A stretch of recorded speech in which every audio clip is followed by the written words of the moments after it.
ஒவ்வொரு அவதாரம். நாக வாராகி அம்மன், கேது வாராகி அம்மன், சிம்காரூடா வாராகி அம்மன், லக்ஷ்மி வாராகி அம்மன்,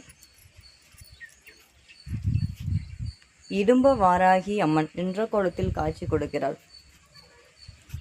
இது 108 வாராகி அம்மன் மிகவும் பிரத்யட்சியமான எனக்கு பிடிச்ச வாராகி என்றால் குழந்தை வாராகி அம்பாள் தான்.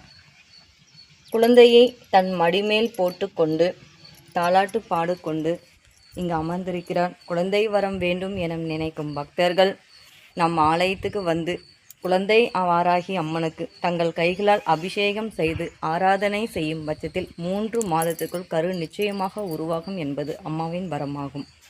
அதனால் குழந்தை வரம் வேண்டும் என நினைக்கும் பக்தர்கள் இங்கே 108 வாராகி அம்மன் ஆலயத்தில் வீற்றிருக்கும் குழந்தை வாராகி அம்மனை வந்து காணுங்கள்.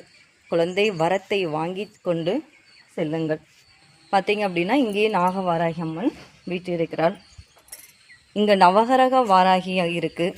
ராகு வாராகி, கேது வாராகி, செவ்வாய் வாராகி, புதன் வாராகி, சுக்கிர வாராகி, குரு வாராகி, செவ்வாய் வாராகி என்று சனி வாராகி என்ற நவகிரக வாராகிகள் இங்கு இருக்கிறார்கள்.